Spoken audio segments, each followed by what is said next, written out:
professor, ambientalista, um grande amigo, uma grande figura aqui em toda a nossa região, já liderou representatividade de vereadores, né, no Parlamento Regional de Sorocaba, ele com então ex-vereador Herculano, hoje deputado federal, enfim, uma força muito grande. Gabriel, o que podemos esperar deste Brasil numa eleição acirrada entre Dilma e Aécio? Qual é a visão deste professor, desse ambientalista e desse político, acima de tudo, que não aposentou, né? Mudou a maneira de fazer política? Olha, eu estou bastante otimista, fico bastante otimista até, apesar da diferença muito apertada, isso de uma certa forma fortalece a oposição, o que obriga a situação a se qualificar melhor. Eu acho que a Dilma necessariamente vai ter que incorporar algumas das propostas que o Aécio carregou relacionadas com mudança, algumas demandas muito claras da eleição relacionada com combate à corrupção, sobretudo. Um ponto que ela tocou que é fundamental para o Brasil, que é fazer uma reforma política, que é uma coisa que não acontece por vontade do próprio Congresso, que é o status quo, que beneficia cada um dos parlamentares que está lá. Então eles não vão querer mudar isso. Então, com a liderança da presidente, envolvendo as diversas forças populares através de um movimento, de um referendo ou mesmo de um plebiscito, acho que é o que pode melhorar o nosso país. Gabriel, no início desse ano nós tivemos passeatas que tiravam a legitimidade das figuras públicas, não se sentindo representadas, e a presidente tentou, com o Congresso atual, ainda este Congresso em mandato, essa proposta de consulta popular em relação a essa reforma política. Você acha que ela vai fazer essa tentativa nesse Congresso atual, que já rejeitou, no novo? Como é que você acha que vai ser essa articulação? A presidente vai ter que dar mais espaço para o PMDB, para o PP, para o PCdoB, enfim, para os partidos da base aliada, PDT. Como é que você encara esse momento de articulações em relação a essa medida de consulta popular que esse Congresso rejeitou? Eu acho que ela vai ter, no processo de composição, fazer uma composição não apenas para aquinhoar os partidos que estavam na base agora de sustentação da sua campanha, que fizeram campanha juntos, que se coligaram, mas principalmente vai ter que aglutinar esses partidos em torno de programas e plataformas de governo, e uma delas eu acho que é essa, é comprometer esses partidos com esse processo de reforma política. Porque se não fizer isso agora, na composição, depois de composto o governo, por mais que você envolva as diversas forças populares, a sociedade de uma forma geral, a gente sabe que o Congresso tem uma resistência muito grande a esse tipo de mudança, a essa reforma política. Então, se os partidos se organizarem em torno dela, fica mais fácil. Portanto, tem que começar agora. Quando a gente fala reforma política, fica muito distante da população. O que seriam pontos importantes para tirar esse véu, essa cortina, para a sociedade perceber o que é essa mudança, reforma política? O que poderia acontecer? Um dos pontos fundamentais, que há bastante tempo vem sendo discutido, desde essa gama de escândalos que tem sucedido, é o financiamento empresarial, né, das campanhas. A gente sabe que grande parte das vezes não passa de uma troca. Sim. Né? Então, isso de todos os partidos, né? Todos. Os partidos, as campanhas estão cada vez mais caras, são milionárias, né? Mesmo a campanha vereadora, hoje em Sorocaba, a gente vê o vulto de recursos que se despende. Nessa medida, para poder ter... Poucos candidatos têm condição de meter a mão no bolso e financiar a sua própria campanha. A maior parte das vezes, portanto, é um financiamento empresarial. E quando ele acontece, o candidato quer ganhar e, portanto, faz acordos com o empresário e depois tem que dar o retorno. E esse retorno acontece burlando a lei de licitações, burlando preceitos de caráter ético. Você não acha que na verdade, se iludir, achar que esse investimento não vai acontecer por baixo do pano, Gabriel? Ou ele fica mais difícil de acontecer? Eu acho que assim, é como a lei de licitações. É uma lei muito boa, ela foi muito bem feita, mas sempre se procura, quem tem interesse procura brecha e acha. Então, eu acho assim, vai dificultar, mas eu acho que é um caminho, vamos por etapas. O voto distrital é uma coisa importante também, a gente ter o voto, na minha opinião, um voto distrital misto, né? Você poder eleger representantes que representam grandes temas de debate nacional, por exemplo, o Congresso, e aqueles representantes que têm que representar a nossa região, que são votados aqui. Política, por enquanto, ou definitivamente a política partidária está fora do cenário pessoal do Gabriel Bittencourt? Olha, como protagonista, né, no sentido de participar dos processos eleitorais, de disputar a eleição, ou mesmo de estar afiliado a um partido, está fora. É claro que a gente nunca diz que dessa água não se bebe, né? As situações podem mudar, mas assim, nos meus projetos, no meu horizonte, isso não consta como projeto. Gabriel, nesse último processo eleitoral, está claro que no segundo turno, a presença de Renato Amari e Panunzio, você sempre foi alguém que fiscalizou muito o governo do Renato Amari, teve uma série de embates de caráter ideológico, técnico, no seu mandato de vereador, na função de fiscalizar. Então, obviamente, que você optou em apoiar o Panunzio. Você recebeu o convite para ocupar alguma pasta que você não pediu? Tenho certeza que você não pediu nada para o apoio, mas você recebeu, após o pleito e a vitória do Panunzio, algum convite deste governo para você participar? Olha, Kiko, em primeiro lugar, só ressaltar um ponto que eu acho fundamental. Não estar afiliado a um partido me deu uma liberdade muito grande de, naquele momento, poder fazer uma opção pensando essencialmente na terra que me acolheu tão bem, que é Sorocaba. Pensei assim, que prefeito poderia ser melhor do ponto de vista das relações democráticas com a cidade, da gestão dos recursos públicos, e aí fiz minha opção. E sabendo, é claro, que ainda tem uma certa liderança na cidade, não me dispus, inclusive, a ir e declarar o meu voto e declarar apoio à candidatura do Panunzio. Foi o que eu fiz na TV. Não me arrependo nem um pouco. Acho que é um governo que está se portando de maneira séria, comprometida. E logo que terminaram as eleições, aconteceram algumas consultas informais, não através diretamente do prefeito, sobretudo no campo de meio ambiente. Mas eu disse que o meu projeto de vida era outro, que agradecia a possibilidade de participar do governo, torcia pelo governo, como torço, evidentemente, mas queria continuar desenvolvendo a minha vida lá pelos lados dos morros de Mairinque. Gabriel, não dá para ter essa aula com você, não é nenhum programa de televisão, e a gente não abordar essa questão importante, esta luta que você tem tido. E a gente te conhece, sabe que você não é contra o desenvolvimento, mas sempre quer que o desenvolvimento respeite o meio ambiente, né? Essa questão do aeroporto na Castelo Branco é algo que tem lhe incomodado. Você liderou um grupo sobre questões ambientais, me parece que essa licença para o aeroporto saiu. E isso interfere na poluição, mexe no meio ambiente, quer dizer, vem emprego, mas vem uma série de complicações. Quais são elas e por que você se posicionou desta forma? É um absurdo muito grande. Os aeroportos, de uma forma geral, eles são extremamente impactantes para a qualidade de vida das pessoas que moram no entorno, para os animais. São impactos os mais diversos possíveis. Normalmente os aeroportos que se instalaram em regiões desabitadas, depois quando as habitações foram chegando perto, aí a gente percebe as pessoas se incomodando, obviamente com ruído, com outras coisas que acontecem. Aonde se propõe construir esse aeroporto é um local de chácaras, de sítios, é um local que já habita assim, algumas milhares de pessoas, pelo menos umas 20 mil pessoas entre chácaras e alguns bairros lá do entorno. E que quilômetro fica hoje Fica em torno do quilômetro 60 da Castelo Branco. Qual é a referência da Castelo para o telespectador do IPATV, sabe? No sentido de São Paulo para o interior foi inaugurado um outlet, né, da própria empresa. Catarina Outlet. Do lado, praticamente em frente, mas dessa vez no sentido interior capital, é onde se pretende fazer, no paralelo ao eixo da Castelo Branco, uma pista de um aeroporto. A pista vai ser maior que a de Congonhas, 2 pistas maiores que a de Congonhas.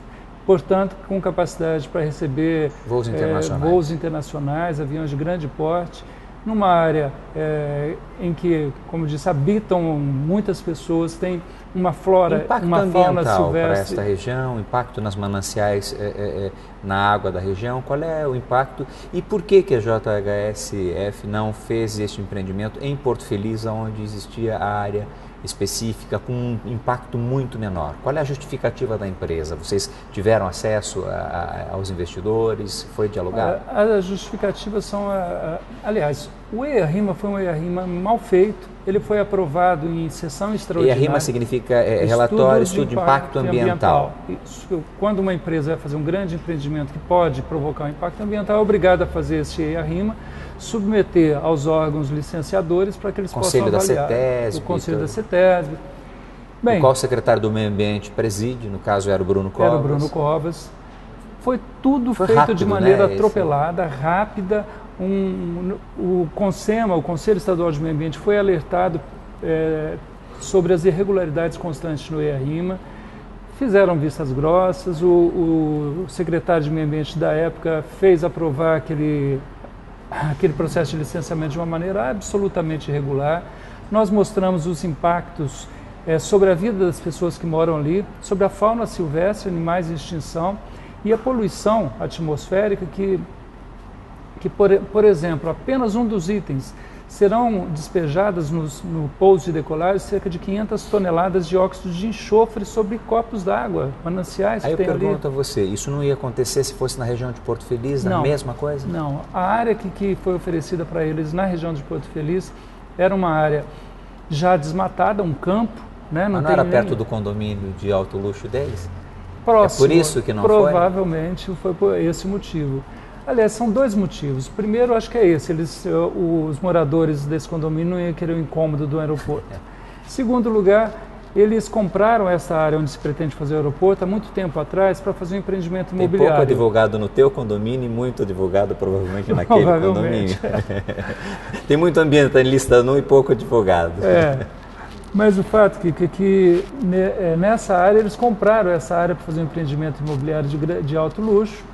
Teve aquele problema, aquela bolha imobiliária dos Estados Unidos que afetou o mundo inteiro, e aqui também eles ficaram com esse mico na mão sem saber o que fazer com aquela área e resolveram fazer um aeroporto lá. E aí, vai acontecer? Provavelmente. Nós temos uma ação na Justiça, uma ação civil pública, existe representações nos ministérios públicos. Perder. Asas de Sorocaba, a exposição que o Gabriel Bittencourt está apresentando no maravilhoso Jardim Botânico de Sorocaba. Realmente é um lugar maravilhoso. Quem não conhece, fica aí o convite para conhecer. De onde veio, o porquê dessa exposição e quantas são as espécies que vivem na nossa região urbana de pássaros, Gabriel? De onde vem essa paixão, né? Estou vendo essa camisa de um pássaro, né? São mais de 80 espécies na nossa região urbana. É por aí o caminho da quantidade de espécies que nós temos? Esse número é o que eu fotografei. Existe muito mais, muito mais.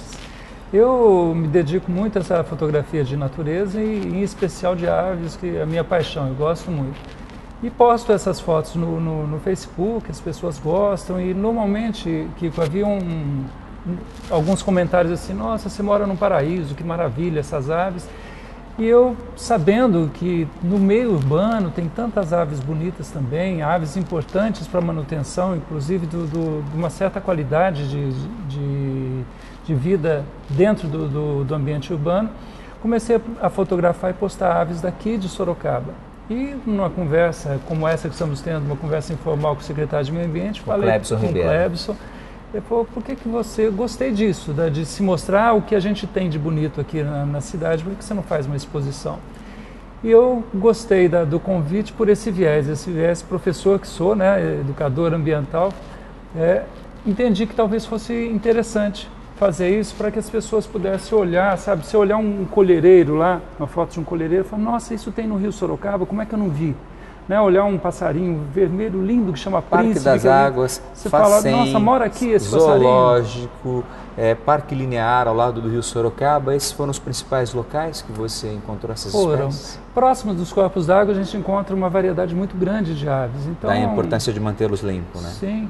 Então ali perto da usina cultural, fotografei aves lindas, lá um ferreirinho relógio, essa ave que eu te falei, o Príncipe. E mesmo assim, mesmo não sendo ali próximo, você pegar nas árvores isoladas dentro mesmo da cidade, você encontra passarinhos maravilhosos. Deixa eu fazer uma pergunta: se você fosse um passarinho, qual você seria, Gabriel? Eu gosto das mais variadas espécies, mas me remete qual muito seria a minha... e por quê? Me remete muito à infância, não é muito comum aqui, especialmente em Sorocaba, mas se chegar na Fazenda Ipanema tem, em outras cidades do interior, o canarinho da terra. Porque esse tem em Minas? Tem em Minas. Você é de que cidade de Minas, Gabriel? Eu sou da pequena Silvianópolis, que hoje conta com fantásticos 6.000 habitantes, né? Então, uma cidadezinha pequena, quase que um grande sítio quando eu nasci lá, e os sons da minha infância eram esse canarinho cantando o dia todo. Gabriel, me preocupa muito a preservação do manancial de Tupararanga, do bom consumo da água. O professor Luiz Leite fez uma colocação que diz que o sistema é fechado. Inegável que se é fechado, a água evapora, volta, mas ela pode voltar no local onde não está limpo. Quer dizer, água tem. Sim. Mas eu não sei se a velocidade do poder público em fazer com que ela seja bem utilizada, que ela chegue à casa das pessoas, diante do próprio crescimento populacional e crescimento assim, desordenado, planos diretores não dão bem alinhavados nas cidades, fruto do interesse econômico empresarial, primordialmente esse, e às vezes do atos até de corrupção de quem está no governo. Isso de maneira geral em todo o planeta, né? Itupararanga, água para Sorocaba, qual é a sua perspectiva, qual é o seu olhar sobre esse importante tema enquanto ambientalista e homem público? Olha, Kiko, se a gente falasse há 20 anos atrás, e eu falava de uma forma genérica, mas se falasse São Paulo vai passar por uma crise de abastecimento de água Iam fenomenal. Falar que você é louco. Iam falar que eu era louco. Prende, né? Esse verde. Sim. Da mesma forma, ao longo desse tempo todo de militância ambiental, uma coisa que eu detectei, e essa história do aeroporto é uma ilustração também, a gente sempre vê o seguinte: você fala genericamente de meio ambiente, preservação dos mananciais, todo mundo aplaude e acha bonito. Agora, quando aparece um empreendimento que supostamente vai trazer algum tipo de benefício econômico, geração de empregos, e você questiona, fala assim, peraí, aí também você está radicalizando. Radicalizando não, a gente tem que pensar no macro, mas em cada ação micro que acontece, você tem que estar pensando nos reflexos que ela dá, o impacto geral que ela vai provocar. Então, a represa de Tupararanga, ela recebe hoje uma carga de dejetos muito grande por conta de condomínios instalados nas suas margens, sem tratamento de esgoto. Ela recebe agrotóxicos, né, daquelas pessoas que plantam até as suas margens. E além disso, o consumo desordenado. E o consumo inconsequente das pessoas. Sem Quando dúvida. é que vai faltar água em Sorocaba? Se é que já não está faltando. Pois é, a gente sabe que Sorocaba, de uma forma geral, não, mas em algumas regiões já falta água, né? Não falta tanto por conta da represa de Tupararanga, mas a gente tem que estar com o olho lá, e repito o que disse, há 20 anos atrás, se falasse que ia faltar no estado de São Paulo, na região metropolitana, todo mundo ia achar que era maluquice. Hoje, se a gente falar que se não tomar medidas sérias, medidas restritivas, medidas de racionalização de consumo, agora, em 10 anos, a gente está com um problema tão grave quanto a região metropolitana está passando, a gente vai ter aqui também. Infelizmente, vou entrar no ping-pong, o tempo vai muito rápido nessa TVR, nessa TV Votorantim do nosso Wellington Kermes. O papo tá bom, mas Ser avô é só padecer no paraíso? Não estou padecendo não, viu? Eu estou no paraíso. É um neto só? São dois. Um menino e uma menina, 2 novinhos. O que você falaria para a Isilda Mascaro, sua parceira de vida há mais de 25 anos? É o amor da minha vida, viu? São quase 30 anos. Quase 30. O que você falaria para ela? Eu falaria que eu quero passar pelo menos mais 2 vezes o que a gente já passou juntos e continuar passando aí. Quando você olha para o olho da Isilda, você percebe que existe eternidade? Seria isso, amor? Sim, sim. Sim, a gente é muito feliz. Ser professor é? Ser professor é uma bênção. Ser ambientalista? Ser ambientalista é um desafio. O que você falaria sobre o dom da vida para encerrar esse programa? O dom da vida é uma coisa que às vezes a gente não percebe a sua total dimensão, e a gente vê muitas vezes as pessoas chegarem no limite da sua existência e falam, sabe como aquela música, falar assim, eu devia ter olhado mais o pôr do sol, devia ter feito mais aquilo. Então, o quanto antes a gente perceber o dom da vida e poder usufruir desse dom o máximo possível é o melhor. O que nós podemos fazer para a preservação da vida sempre? É olhar para o entorno e não olhar para si próprio e ver o quantos impactos da nossa vida pode estar provocando nesse entorno. Se você fosse um passarinho, você voava para onde? Eu voava lá para minha casa. Até que dia vai a exposição no Parque das Águas e tem a previsão para ela se estender em outros locais? Asas de Sorocaba? A exposição vai até dia 9 de novembro. E, segundo a secretária me informou, talvez ela se torne itinerante passando pelas escolas. Escolas municipais. Isso. O nome dela confirma pra gente. Asas da Cidade. Asas da Cidade. É a cidade de Sorocaba, de toda essa região, né? Sucesso, Gabriel, a você. Obrigado. Um grande abraço, Isilda. Foi um sucesso o nosso IPA TV com a sua presença. Eu que agradeço a oportunidade de estar aqui. Esse foi o Gabriel Bittencourt, professor, ambientalista, político, né? Transpira a política de todo cidadão, né? Que deve viver e vivenciar esse ato, né? De viver a política enquanto cidadão. Gabriel Bittencourt brilhou aqui no IPA TV. Fique com Deus e até o próximo programa IPA TV.